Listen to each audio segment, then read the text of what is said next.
இது கிராமிய பொருளாதார மேம்பாட்டு நிகழ்ச்சி. வணக்கம். வணக்கம். உங்கள் பேர்? என் பேர் லோகநாதன். சொந்த ஊர்? சொந்த ஊர் குப்பம். குப்பம். இப்போ இந்த நிலம் வச்சுருக்க இடம் காலசாமுத்திரம். சரி, இயற்கை விவசாயம் பண்ணியிருக்கீங்களா? ஆமாம், இயற்கை விவசாயம் பண்ணிட்டு. என்ன படிச்சிருக்கீங்க நீங்கள்? 12th முடிச்சிருக்கேன். 12th முடிச்சிருக்கீங்க. எத்தனை வருஷமாக பண்ணிகிட்ருக்கீங்க? நான் ஒரு 5 வருஷமாக பண்ணிட்டு. உங்கள் முன்னோர்கள்லாம் விவசாயம் தான், எல்லாருமே விவசாயம் தான். இல்லை, அவங்களாம் என்ன மாதிரி விவசாயம் பண்ணிட்டு இருந்தாங்க? அவங்க ரசாயன விவசாயம் பண்ணிட்டு இருந்தாங்க முதல் கொஞ்சம் உரம்லாம் கம்மியாக இருந்துச்சு. இப்போது எங்கள் பீரியட் வர வர உரம் கொஞ்சம் அதிகமாக கொடுக்க ஆரம்பிச்சு. அதாவது உரம் போட்டால் தான் விவசாயம் பண்ண முடியுங்கிற மாதிரி ஒரு நிலைமை வந்துருச்சு. அதனால் நீங்கள் படிச்சுட்டு இருக்கும்போதே ஏதாவது இப்போ அதுக்கு முன்னாடியே சின்ன வயசுலேயே விவசாயம்லாம் பண்ணியிருக்கீங்களா? எப்படி வந்து நிலத்துக்குலாம் வருவீங்களா? நிலத்தில் எல்லாம் விவசாய சார்ந்த குடும்பம் தானே, குடும்பம்னால அதனால் விவசாயம் தெரியும், அதிலே தெரியும். சரி, படித்து முடிச்சுட்டு நேரடியாக வந்துட்டீங்களா இல்லைனா வேறு காரணங்களால அங்கே வந்தீங்களா? இல்லை, நான் விவசாயம் மன்னன் சண்டை போட்டு தான் விவசாயம். அப்படியா? பரவாயில்லையா? இப்போ நிறைய சொல்லுவாங்களா, படித்த இளைஞர்கள்லாம் வேலைக்கு இந்த மாதிரி விவசாயத்துக்கு வரணும் அப்படின்ட்டு, அந்த மாதிரி ஒரு வெறி என்ன அப்படின்னு சொல்ல ஏதாவது ஒரு காரணம் இருக்கணும்ல? அப்பயே யோசனை தோணும் படிக்கும் போதே. விவசாயத்தை பற்றி அப்பயே தப்பாக பேசுவாங்க. இதில் ஒன்றும் விளைய மாட்டேங்குது, என்ன இது, சரி என்ன தான் விளையுது, நம்ம தேட ஆரம்பிப்போம்ல. ஒரு ஒரு கேள்வி இருக்குல்ல, ஏன் அப்படி சொல்கிறாங்க, ஏன் அப்படி சொல்கிறாங்க, நல்லா தான், ஏன் விளைய மாட்டேங்குது, ஏன் அப்படி பண்ணுறாங்க அப்படின்னு சொல்லிட்டு. ஆனால் நம்ம போய் உள்ளே போய் பார்க்கும்போது தான் தெரியுது விளையுது. அதுக்கான சூழ்நிலையை இங்கே அமைச்சிக்க நம்மளால் முடியல. அதுக்கப்புறமா தான் கொஞ்சம் கொஞ்சமாக நம்ம என்ன பண்ணால் முன்னேற முடியும், இதெல்லாம் செய்யணும் அப்படின்னு சொல்லிட்டு நம்ம தெரிஞ்சிக்க ஆரம்பித்த முறை தான் விவசாயத்துக்குள்ளே முழுசாருங்க. அதாவது விவசாயம் இப்படி தான் பண்ணணும் அப்படிங்கிற மாதிரி சில பேர் சொல்லி வச்சது அப்படியே காலகாலமாக பண்ணிட்டு வராங்க. அதாவது ஒரு சில பேர் தேடல் இல்லை, அதாவது அப்படி சொல்லலாம். ஏன்னா தாத்தா சொன்னார், பாட்டி சொன்னாங்க, இல்லை அப்பா சொன்னாங்கன்ட்டு அப்படி அதை காலகாலமாக அப்படி பின்பற்றிட்டு வருவாங்க. இது விவசாயமாக சண்டை போடுவாங்க. நான் பண்ண வேலையை நீ செய்யக்கூடாது, அந்த மாதிரி. நீ செய்ய, அது விவசாயத்தில் எல்லா தொழிலையும் சொல்லுவாங்க, நான் பண்ண வேலையை பையன் பண்ணக்கூடாது, படித்து பெரிய ஆள் ஆகணும் அப்படின்ட்டு. சரி, நீங்கள் +2 படிச்சுட்டு வந்திருக்கீங்க. இதில் இந்த விவசாயத்தில் கற்றுக்கிட்ட விஷயங்கள் நீங்கள் என்ன? இப்போ நீங்கள் சொல்லுவீங்களா, போய் தான் பார்ப்போமே அப்படிங்கிற மாதிரி ஒரு இதில் வந்திருக்கீங்க வைராக்கியத்தில். எத்தனை 5 வருஷமாக பண்ணிட்டுருக்கீங்களா?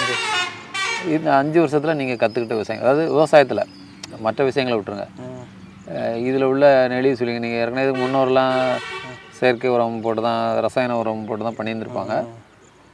இப்போ நீங்கள் இயற்கை உரங்கள் போட்டு பண்ணிகிட்ருப்பீங்க. இதில் கற்றுக்கிட்ட விஷயங்களை பற்றி சொல்லுவாங்க. விஷயம்னா, நம்ம விதையே முன்னெல்லாம் ஓரளவுக்கு வீட்டிலே பாதுகாத்து வச்சுருந்தாங்க. இப்போ தாத்தா பாட்டிங்க கொஞ்சம் ஓரளவுக்கு அவங்க கையில் கையிருப்பு விதை கொஞ்சம் இருந்துச்சுல்ல, அது எல்லாத்துலேயுமே. இப்போ நெல் விதை கூட கொஞ்சம் விட்டுட்டாங்களா, கொஞ்சம் செலவு அவங்களுக்கு கொஞ்சம் கட்டுப்படி ஆகும், ஏதோ பண்ணிட்டு வந்துடலாம் அப்படின்னு சொல்லிட்டு. ஆனால் இப்போ இருக்க சூழ்நிலையில்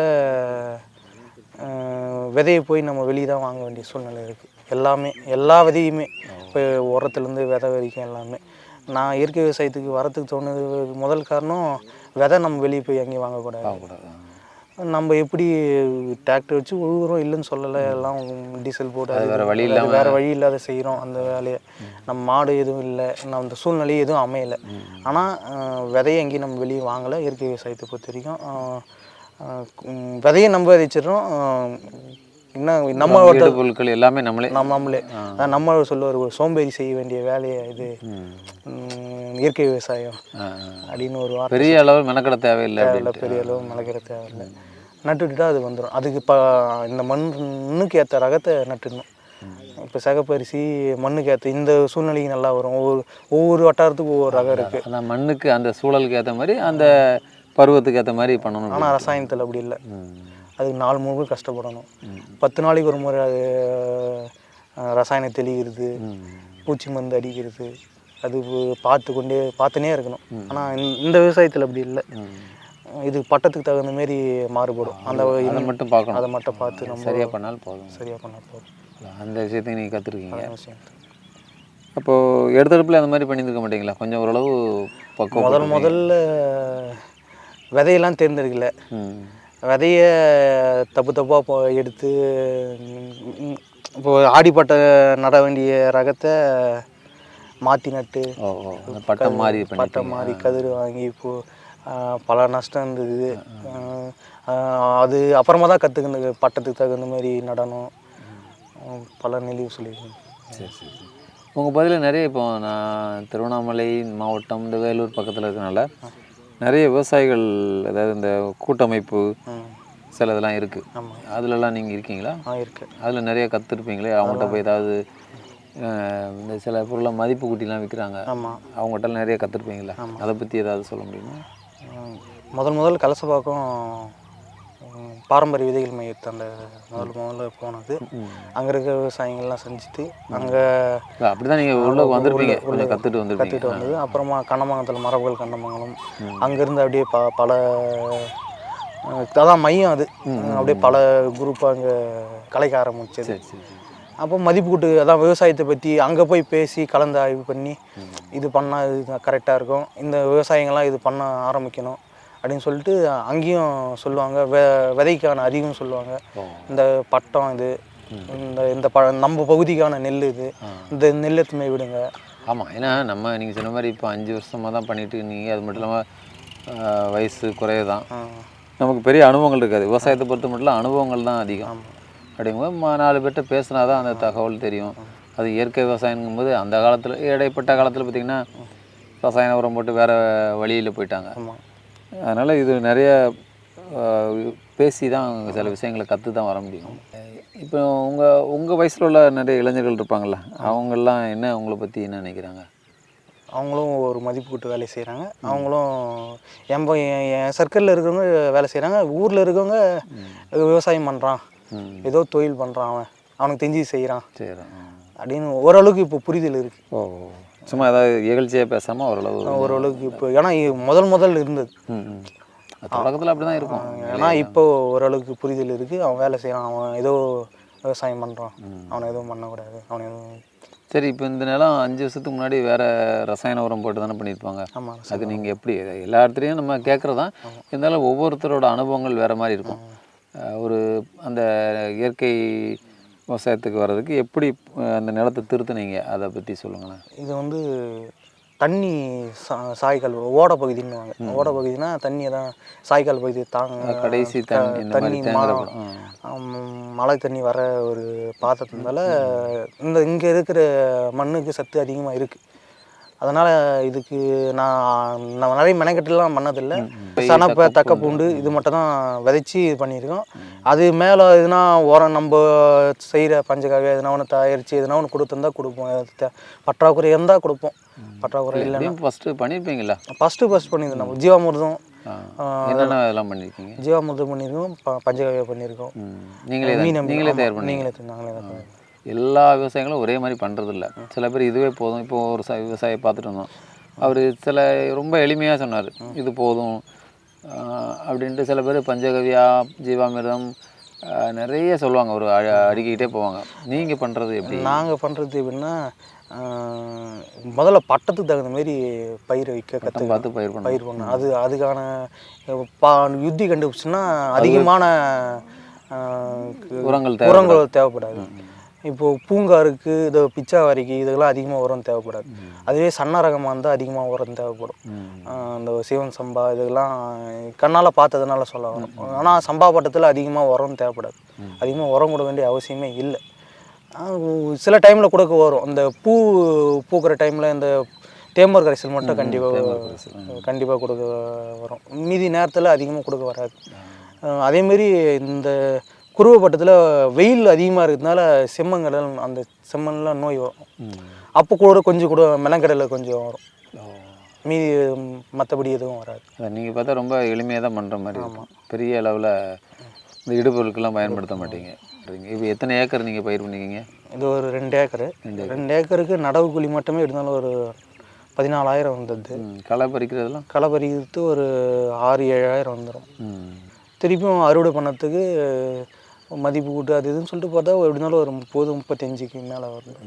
இல்லை, உங்களுக்கு செலவு பண்ணுறதுக்கு ஏற்ற மாதிரி வருமானம் வரதுனால தான் மதிப்பு கூட்டு. நாம் அரிசி நெல்லாக கொடுக்கறதில்ல, அரிசியை தான் கொடுக்குறது. அரிசி மட்டுமே வேறு ஏதாவது இந்த மதிப்பு கூட்டு மாமா பண்ணுறாரு, அவருக்கால அரிசி கொடுத்து அவர் கஞ்சி மிக்ஸ் கொடுத்துருவாங்க. ரெகுலராக காசு அதான் நெல் அரிசியை தான் கொடுக்குது, நெல்லாம் கொடுக்குறது. இப்படி ஒரு மதிப்பு சொல்லிவிடுவாங்க. 80 ரூபா கிலோவுக்கு, 90 ரூபா கிலோவுக்குன்னு மதிப்பு சொல்லிவிடுவாங்க. ஒரு 1 கிலோவுக்கு அப்போ கொடுத்துருவோம், அரிசியாக கொடுத்துருவோம். அதனால் ஓரளவு உங்களுக்கு லாபம் கிடைக்குது. பச்சரிசி புழுங்கரிசி? புழுங்கரிசி கேட்குறது புழுங்கரிசி, பச்சரிசி ரெண்டுமே கொடுக்குறீங்க. இப்போ நிறைய விவசாயிகள் என்னென்னா, இப்போ சில விவசாயிகள் பார்க்கும்போது அவங்களுக்கே சில நோய்கள் இருக்குது. என்ன தான் நம்ம விவசாயம் இயற்கை விவசாயம் பண்ணால் கூட ஒரு சில பேர் சர்க்கரை நோய் இருக்குங்காங்க, இதய நோய் இருக்குங்காங்க. உங்களை பொறுத்த மட்டும் இந்த உணவை இயற்கை விவசாயத்தில் விளைஞ்ச உணவுகளை சாப்பிட்டு ஏதாவது ஒரு பிரச்சனை எனக்கு இருந்துச்சு, இல்லைன்னா எங்கள் குடும்பத்தில் இப்படி இருந்துச்சு, எங்கள் அப்பாவுக்கு எங்கள் அம்மாவுக்கு இப்படி இருந்துச்சு, அதுலேருந்து அவங்க மீண்டு வந்தாங்க அப்படின்னு ஏதாவது சொல்ல முடியுமா உங்களால்? அப்படி எதுவும் இல்லை. ஆனால் எங்கள் தாத்தாவுக்கு அப்படி இருந்துச்சு. அவங்க ஓரளவுக்கு சிஎம்சிலேயே முடியாதுன்னு சொன்னாங்க. அப்புறமா வந்து பிரச்சனை, ஹார்ட் பிரச்சனை. சரி. அது அப்புறமா வெளியே வந்து சாப்பாடை மாற்ற சொன்னாங்க. உப்பு இல்லை சாப்பாடை மாற்றி. யார் சொன்னா? அதேமாரி நாட்டு மருந்து இது பண்ணுறாங்க. சரி. அப்புறமா அதான் அரிசி, அப்புறமா அதான் சிறுதானியம் கொடுத்து உப்பில்ல சாப்பாடு கொடுத்து அவங்களுக்கு ஓரளவுக்கு க்யூர் ஆகிட்டாங்க. அதுலேருந்து ஒரு அளவுக்கு விழிப்புணர்வு அதுக்கப்புறம் தான் எனக்கு ஓரளவுக்கு தெரிஞ்சுது. அதான் கேட்குறேன். நீங்கள் எல்லாருக்கு பின்னாடி ஒரு கதை இருக்கும். அதாவது இந்த மாதிரி நோய்கள் சரியாச்சு, குடும்பத்தில் யாரோ ஒருத்தருக்கு ஏதோ ஒரு பாதிப்பு வந்து அது சரி பண்ணி இந்த மாதிரி இயற்கை விவசாயத்துக்கு வந்துருக்கும். அதுக்கப்புறமா தான் புரிஞ்சிச்சு இதான் லாஸ்ட் தீர்வாக இருக்கும் நமக்கு. கேழ்வரகு, கம்பு, அப்புறமா சாம வரகு. என்ன மாதிரி கஞ்சி மாதிரியே எடுத்துக்கினாங்க. ஒரு மாதம் 2 மாதம் கஞ்சி மாதிரியே எடுத்துக்கினாங்க. ஆனால் அதுக்கப்புறமா ஓரளவுக்கு அப்படியே சரியாயின்னு வந்துட்டாங்க. ஒன்றும் பிரச்சனை இல்லை. அப்புறமா பிழைக்காதுன்னு சொல்லிட்டாங்க.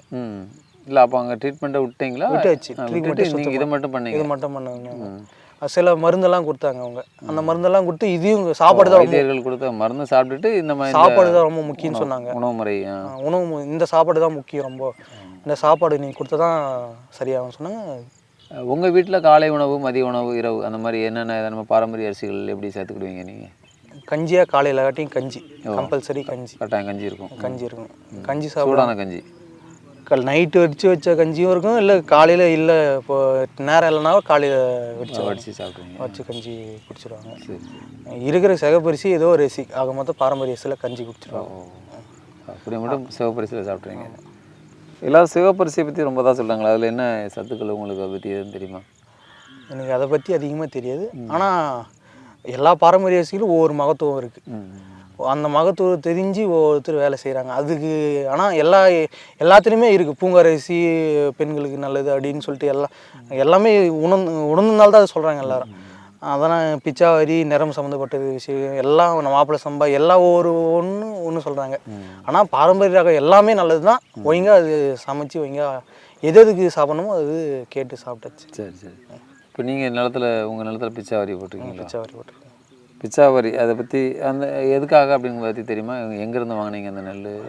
லாடவரம் கார்த்திக் வந்து பிச்சாவரி நெல் அவர் தான் கொடுத்தார். அவர் ஒரு 300க்கு மேலே ரகம் பாரம்பரிய நெல் பராமரிக்கிறார். அந்த விதை பரவலாக்கும். அவரும் வருஷத்துக்கு எப்படி இருந்தாலும் 2-3 விதை இது வரும். இந்த சூழ்நிலைக்கு நல்லா இருக்கு, விவசாயிக்கு பொருந்தமான விவசாயி. ஆமாம் அப்படின்னு சொல்லிட்டு ஒரு 4-5 பேர் இருக்காங்க.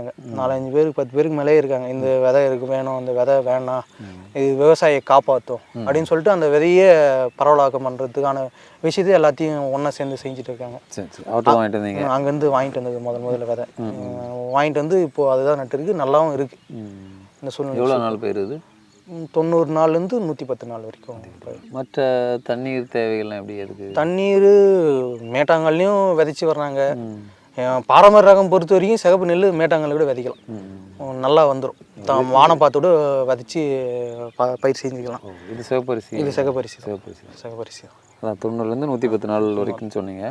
பொதுவாக இப்போ சில நெல் ரகங்கள் இப்போ கருப்பு கவுனிலாம் ரொம்ப நாள் வரும், காட்டு யானம்லாம் அதிக நாள் வரும்ல, அதிகமாக விளையக்கூடிய நெல் இருக்குல்ல, அதிக நாட்கள் விளையக்கூடிய நெல், அது உங்களுக்கு இடைஞ்சலா இல்லையா? அதாவது சில குறுகிய கால பயிர், ஏன்னா இப்போ இடைப்பட்ட காலத்தில் நிறைய பேர் அதனால தான் அந்த குறுகிய கால பயிரெலாம் வச்சுருக்காங்க. அந்த நீண்ட காலம் வைக்கிறதுனால உங்களுக்கு பிரச்சனை இல்லையா? இப்படி எங்களுக்கு பிரச்சனை இல்லை. நாங்கள் 2 போகம் தான் வைப்போம். வருஷத்துக்கு 2 போகம் தான் வைப்போம். அவங்க ரசாயனம் பண்ணுறவங்களும் 2 போகம் தான் வைப்பாங்க. அவங்க அதிக மகசூல் நோக்கி போகிறாங்க. ஆனால் செலவினங்கள் அதை யோசிக்க மாட்டேறாங்க. எவ்வளோ ரசாயனம் போடுறோம், எவ்வளோ இது பண்ணுறதும் அப்படின்னு சொல்லிட்டு. ஆனால் நாங்கள் வருஷத்துக்கு 2 போகம் தான். ஒன்று குருவை, இன்னொன்று ஆடிப்பட்டம், கார் பட்டம். எங்கள் பக்கம் காருன்னு சொல்லுவாங்க. கார் பட்டம். சரி, இப்போது நீங்கள் ஒரு வார்த்தை சொன்னீங்க, அவங்களுக்கு நிறைய அந்த ரசாயன உரம் போட்டு பண்ணுறவங்க நிறைய செலவு இருக்குது, நமக்கு செலவு இல்லை அப்படின்ட்டு. அது அவங்ககிட்டலாம் எடுத்து சொல்லியிருக்கீங்களா? ஏன்னா இப்போ நிறைய பேருக்கு நீங்களே சொன்னீங்க புரிதல் இல்லை, அதை பற்றி தெரியாதனால அந்த விவசாயத்துக்கு வரல. இப்போ உங்கள் முன்னோர்கள் கூட அந்த மாதிரி தான் இருந்துப்பாங்க அப்பா அவங்க காலத்தில். இதை பற்றி நீங்கள் என்ன இருக்குது அப்படின்னு தெரிஞ்சுக்கலான்னு உள்ளே வந்து பண்ணியிருக்கீங்க நீங்கள். அதனால் குறைந்தபட்சம் அதிகபட்சமாக எவ்வளவு செலவு, அதுக்கு இதுக்கு எவ்வளோ வித்தியாசம் இருக்கும்? அதுக்கு ஒரு 50,000 செலவாகுதுன்னா இதுக்கு ஒரு 30,000 தான் செலவு. போதும், 20,000 இதுலேயே லாபம் இருக்குது. அது மருந்து செலவு, ரசாயன செலவு, பூச்சி மருந்து செலவு, அடியிலேருந்தே உரம் அவங்க போட வேண்டிய சூழ்நிலை. ஆனால் இதுக்கு அப்படி கிடையாது. முதல்ல விதையை தேர்ந்தெடுக்கணும். விதையை தேர்ந்தெடுத்துட்டாவே பாதி வேலையை நம்மளுக்கு முடிஞ்ச மாரி. விதையை தேர்ந்தெடுத்து நட்டாவே நம்ம பட்டம் பார்த்து விதையை தேர்ந்தெடுக்கணும், அவ்வளோதான். ரசாயன விவசாயத்தில் எது பட்டம் இருக்குது? அவங்க நினச்ச நேரத்தில் நாற்று விடுறாங்க, இதனால் பண்ணி இது ஒன்று. ஆனால் இயற்கை விவசாயத்தில் அப்படி கிடையாது. பட்டம் முக்கியம். பட்டம் நாள் பார்த்து பட்டம், இந்த நாளில் இது விதைக்குன்னா இது தான் வரும். இப்போ ஆடி பட்டத்தில் விளைவித்து வந்து கார் பட்டத்தில் விதைச்சா வராது. செடியாக வளர்ந்து நிற்கும் 4 வருஷத்துக்கு மேலே. அதை அறுத்து தான் போட முடியும் நம்ம. நெல் இல்லை அந்த அளவுக்கு. நெல் காய்கள் இப்போ சம்பான்னு வந்து கிச்சிலி சம்பா, வாடஞ்சம்பா, இப்படி வர சம்பான்ற இடத்துலலாம் சம்பா பட்டத்தில் மட்டும் தான். சம்பா பட்டத்துனா ஆடி பட்டத்தில் மட்டும் தான் வெளியே. ஆடியில் மட்டும் தான் நட முடியும். ஆடி புரோட்டாசி வரைக்கும் நடலாம், அதுக்கு மேலே நட முடியாது. கார் பட்டத்தில் வர்றது கார் பட்டத்தில் வரும், சம்பா பட்டத்துலேயும் வரும். அது குறுகிய நாள் பயிர். சம்பா பட்டத்தில் மட்டும் மழையில் அடிப்படும், நம்ம அறுத்து அதை அடிக்க முடியாது. இது 6 மாதத்து பயிர், இது 3 மாதம் 4 மாதத்து பயிர். கார் பருவத்தில் என்னென்ன பயிரெலாம் பண்ண முடியும், சம்பா பட்டத்தில் என்ன பயிரெலாம் பண்ண முடியும், ஏதாவது சொல்ல முடியும் உங்களால்? நெல் ரகம் பயிர். சம்பா பட்டத்தில் சம்பான்னு எல்லாமே பண்ணிடலாம். சிவன் சம்பான்ற அரிசி ஒன்று, வெள்ளை அரிசி. ஆனால் அது பண்ணுறாங்க, அது எப்படி இருக்குதுன்னு தெரியல. நான் எங்கள் பகுதியில் கொஞ்சம் வரலன்னு சொல்கிறாங்க. மாப்பிள்ளை சம்பா, கிச்சிலி சம்பா, ஆற்காடு கிச்சிலி, தங்க சம்பா, இது போல் சம்பான்ற வரப்பா சம்பா, இப்பம்பூ சம்பா, தூயமல்லி, இந்த மாதிரி அரிசிகள்லாம் அதில் இந்த பருவத்தில் வரும். சம்பா பட்டம் தான். சம்பா பட்டம் தான். கார் பட்டத்துலேயே வருது, ஆனால் விதைக்கான சூழ்நிலை இருக்காது தூயமல்லியான இதுக்கு. ஆனால் சம்பா பட்டத்தில் விளையிறது மட்டும் தான் நல்லாயிருக்கும். அதோடைய ஜெனட்டிக் மாறுபடும். வருதுன்னு சொல்கிறாங்க, வருது இல்லைன்னு சொல்லலை. ஆனால் தூயமல்லி சம்பா பட்டத்தில் தான் வரும். விதைக்கு எடுக்கணும்னா சம்பா பட்டத்தில் தூய்மல்லி எடுத்துக்கலாம். பருவம் தவறி வச்சா வேற மாதிரி வேற என்னவோ மரபு மாறுன்றாங்க. ஆனால் அதனால் அதை வந்து ஆனால் தூய்மல்லி வருது, கார் பட்டத்துலேயும் வருது, 2 பருவத்துலையும் வருது, 2 பருவத்துலேயும் வருது. அதனால் அந்த பட்டத்தில் பண்ணால் தான் சரியாக இருக்கும். சரியான சம்பா பட்டத்தில் பண்ணால் தான் சரியாக இருக்கும். மற்ற இளைஞர்கள் இப்போ உங்களோட அனுபவத்தை சொல்லியிருப்பீங்க, இந்த மாதிரி விவசாயத்தில் இவ்வளோ பலன் லாபம் இருக்குது. விவசாயம் மட்டும்தான் பண்ணுறீங்களா, வேறு எதுவும் பண்ணுறீங்களா? விவசாயம் மட்டும்தான். உண்மையிலையா? அப்படின்னா நீங்கள் இப்போ எத்தனை ஏக்கர் பயிரிட்டுருக்கீங்க? ஒரு 3 ஏக்கர். அங்கே ஒரு 2 ஏக்கர் கரும்பு போட்டிருக்கீங்க. வேறு என்னென்ன விவசாயம்லாம் பண்ணுறீங்க நீங்கள்? கரும்பு வேறு? கரும்பு, இது நெல் பயிர். மற்ற நேரத்தில் வாழை இருக்குது. வாழை இருக்குது. வாழை ஒரு 300 செடி வச்சுருக்கேன். பூ இருக்குது. இல்லை அது சொல்லுங்கள். ஏன்னா பூ இருக்குது. வெறும் இந்த நெல்லை மட்டும் பயிர், நெல் மட்டும் தான் நம்பி இல்லை. அதாங்க, மாடு இருக்குது, ஆடு இருக்குது. இதெல்லாம் ஒரு விஷயத்தை சொல்லவே இல்லையா நீங்கள்? மாடு நீங்கள் முதல்ல சொல்ல பார்க்க நானே என்ன புரிஞ்சுக்கிட்டேன்னா, ஏதோ இந்த நெல் ரங்கல் மட்டும் பண்ணிட்டு இருக்காரு அப்படின்ட்டு. இல்லை, இந்த விளக்கம் சொல்லலை. ஏன்னா கீரை பயிரிட்டோம்னா அது ஒரு தினசரி வருமானம் கிடைக்கும். அது மாதிரி அந்த கோழி முட்டையில் கிடைக்கும், ஆடில் ஒரு வருமானம் கிடைக்கும். அந்த மாதிரி பல விதமான வருமானம் இருக்குது விவசாயத்தில். சும்மா நெல் ரகத்தை மட்டும் பயிரிட்டா அதெல்லாம் ஒரு அதெல்லாம் கூட்டு விவசாயம் அப்படின்னு சொல்லுவாங்கள்ல, அந்த மாதிரி அது சொல்லுங்கள். அதான் இப்போ மாடு வச்சு தான் டெய்லி வருமானம். பால் டெய்லி இருக்குது. ஒரு மாதத்துக்கு எப்படினாலும் ஒரு 15,000 to 20,000 மாடு பால் வருது. ஆடு ஒரு அவசரத்துக்கு, ஒரு நடவுக்கு அப்படி வேணும் போது அதை விற்றுலாம். அந்த தீபாவளி இந்த மாதிரி முக்கியமான நாட்கள், தீபாவளி நம்ம செலவுக்கு, நம்ம ஏர் ஓட்டத்துக்கு செலவு இல்லை, ஏதோ திடீர்னு செலவு வந்துடுச்சு அப்படின்னு சொன்னால் ஆட்டை விற்றுக்கலாம். எத்தனை ஆடு வச்சுருக்கீங்க? இப்போ ஒரு 3 ஆடு தான் இருக்குது. 3 ஆடு தான். இப்போ கம்மியாக தான் இருக்குது. பெரிய அளவில் அது பெரிய அளவுக்கு பண்ணல, சின்ன அளவு தான் இருக்குது. தேவையானப்போ கொடுத்துடலாமே. இப்போ வாழையில் என்னென்ன மாதிரிலாம் உங்களுக்கு வருமானம் வருது? இலை இருக்குது. இலை இப்போதைக்கு தான் அறுக்க ஆரம்பிச்சிருக்காங்க. பூ வந்து டெய்லியும் பன்னீர் ரோஸ் தண்டு தோட்டத்தோட பேசி கொடுத்துரும். அது வந்து ஈரோடு மொந்தை இதுக்கு மட்டும்தான் மொந்தையில் தண்டு எடுப்பாங்க. ஈரோட்டில் கூட தண்டு எடுக்க மாட்டாங்க, மொந்த தண்டு எடுத்துருவாங்க. தண்டு அதுதான் அதிகமாக, அது எல்லாமே போயிடும். இப்போ வச்சுருக்கிறது ஏலைக்கு வச்சதுனால பழம் மட்டும்தான், அது கொஞ்சம் ரேட் அதிகமாக இருந்தாலும் அது கொஞ்சம் வச்சுருக்கு. சரி எப்படி வருதா இல்லையான்னு இந்த பகுதிக்கு, எங்கள் பகுதிக்கு ஏலைக்கும் வருது, வாழை கொஞ்சம் அதிகம் இந்த சுற்று வட்டாரத்தில். மொந்தை, ஈரோடு, ஏலைக்கு எல்லாமே கொஞ்சம் கலந்து வைப்பாங்க இந்த பக்கம். சரி, அந்த கன்றுலாம் விற்கிறீங்களா நீங்கள்? கன்று நான் எதுவும் வைக்கல. கன்று வெளியே இங்கேருந்து வாங்கி. கரும்பு எத்தனை ஏக்கர்? 2 ஏக்கரா போட்டுருக்கு கரும்பு. அது எத்தனை வருஷமாக பண்ணிட்டு இருக்கீங்க? கரும்பு ஒரு இப்போ தான் நட்டுருக்கு. கொஞ்சம் அது தண்ணி சாய்கால் பகுதி, நெல் அதிகமாக பண்ணால் ரொம்ப சேதம், அது அறுக்க முடியல. தண்ணி எப்போ பார்த்தாலும் போயிட்டே இருக்குது. ஒரு 3 மாதம் தண்ணி போயிட்டே இருக்குது. அதனால் கொஞ்சம் கரும்பு போட்டுட்டா தண்ணி ஒன்றும் பிரச்சனை இல்லைன்னு சொல்லிட்டு கரும்பு போட்டுருக்கு. இப்போது அதான் இந்த மாதிரி 2-3 இது சேர்ந்து பண்ணனால உங்களுக்கு லாபம் இருக்குங்க. நீங்கள் மட்டும் பண்ணுறீங்களா, வீட்டில் வேறு யாராவது உதவிக்கு வருவாங்க? அம்மா அப்பா வருவாங்க. எல்லாரும் சேர்ந்து ஒரு தண்ணி பாய்க்கும் போது இது பண்ணி எங்கன்னா வெளியே போக சொல்லும் போது அதுக்கு தண்ணியில் வந்து வேலை செய்வாங்க. நீங்கள் நிலத்தில் இறங்கி என்னென்னலாம் பார்ப்பீங்க? எல்லா வேலையுமே பார்ப்போம். அண்டவரத்துலேருந்து கூட ஆள் வச்சுப்போம், 2 ஆள் கூப்பிட்டுவோம். நாங்களும் எல்லா வேலையும் செஞ்சுப்போம். என்னென்ன வேலை செய்ய முடியுமோ நாற்றுலேருந்து வாரி கொடுத்து கூட மாட எல்லா வேலையும் செஞ்சுட்டு தான் பண்ணிப்போம். ஏன்னா சில பேர் சும்மா இந்த மேல் பார்வை மட்டும் பார்த்து அந்த மாதிரி விவசாயம் பண்ணுற சில பேர் இருக்காங்க. ஏன்னா நீங்கள் இப்போ +2 படிச்சிருக்கீங்களா, சும்மா அதை 2 ஆளை வச்சு பார்த்துக்கிடுவோம் அப்படிங்கிற மாதிரி அப்படிலாம் இல்லை. இப்போ வாழைலாம் நீங்களே வெட்டி இதெல்லாம் பண்ணுவீங்களா? அந்த மாதிரி இருந்தால் தான் இதாக இருக்கும். ஏன்னா வேலையாள் பிரச்சனை மட்டும் இல்லை, அவங்களுக்கு ஒரு கூலி போகும். கூலி போடுறது இப்போதைக்கு எங்கள் ஊர் பக்கம் வேலைக்கு ஆள் வரது வந்து எப்படின்னா, அவன் எப்படி நடத்துகிறான். இப்போது அந்த காலம்னா நீ சொல்லிட்டு போனால் வேலை செஞ்சுட்டு போகிற காலம் போய் கூட அவன் வேலை செய்கிறானா, கூட பார்த்துட்டே இருக்கான். அவங்களுக்கும் நமக்குமான ஒரு இணைப்பு இருக்கணும். இணைப்பு இருக்கணும்னா அப்போது ஒரு அடிமை முறை இருந்துச்சு. இப்போது அடிமை முறையினாலாம் நீங்கள் எந்த வேலையும் வாங்க முடியாது. அவங்களும் நம்மளும் சரிசமமாக, என்றைக்குமே சரிசமம் தான். இப்போவும் சரிசமமாக தான் இருக்கணும். அவங்க ஒரு உறவாக பழகினா மட்டும்தான் வேலைக்கு ஆட்கள் வராங்க.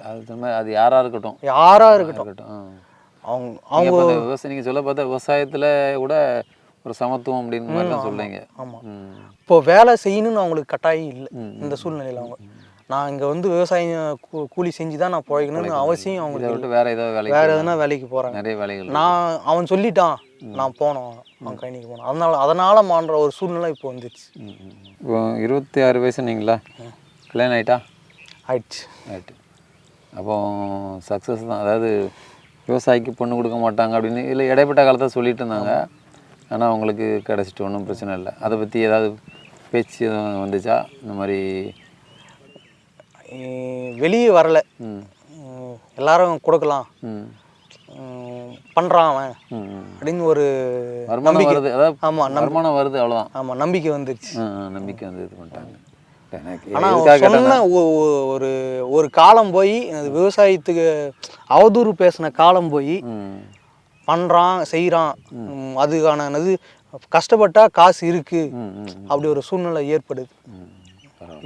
இல்லை அதுக்காக தான் கேட்டேன்னா, விவசாயினா பொண்ணு கொடுக்க மாட்டான்னு மாதிரி சொல்லுவாங்கள்ல. ஆனால் விவசாயியாக இருந்தாலும் கிடைக்குது, அது எதுனாலும் இப்போ வருமானம் தானே. ஆமாம், பொருளாதாரம் எதுலனாலும் கிடைச்சாலும் ஓகே தான் அப்படின்ட்டு.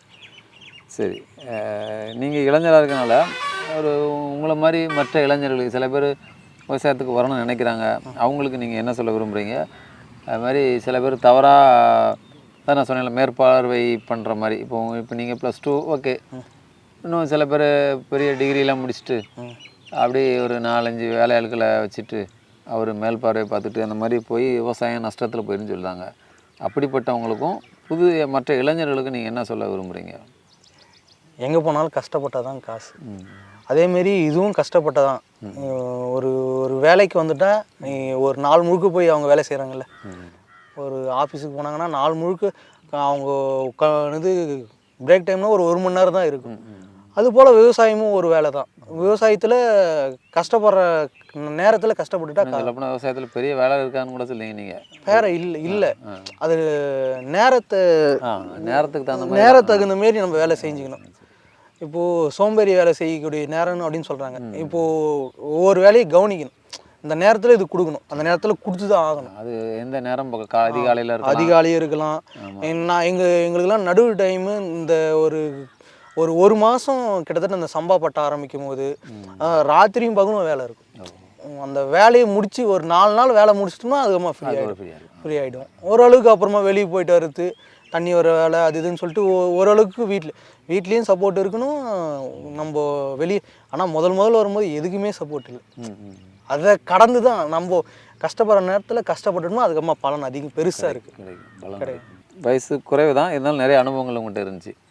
இந்த பட்டம் பார்த்து பயிர் பண்ணணும் அப்படிங்கிறது உண்மையிலே அது அந்த காலத்தில் பண்ணுவாங்க. நிறைய டிவிலாம் கூட ரேடியோலாம் சொல்லுவாங்க. இருந்தாலும் அது ஒரு அனுபவ அடிப்படையில் மற்ற விவசாயிகள்கிட்ட கேட்டு செய்யணும் அப்படிங்கிறத சொன்னீங்க. அதுமாரி நம்மளும் இறங்கி நிலத்தில் இறங்கி வேலை பார்க்கணும், பார்த்தா கஷ்டப்படணும், பார்த்தா நிச்சயமாக பலன் கிடைக்கும் அப்படிங்கிறத சொன்னீங்க. நல்ல தகவல், மகிழ்ச்சி. நன்றி.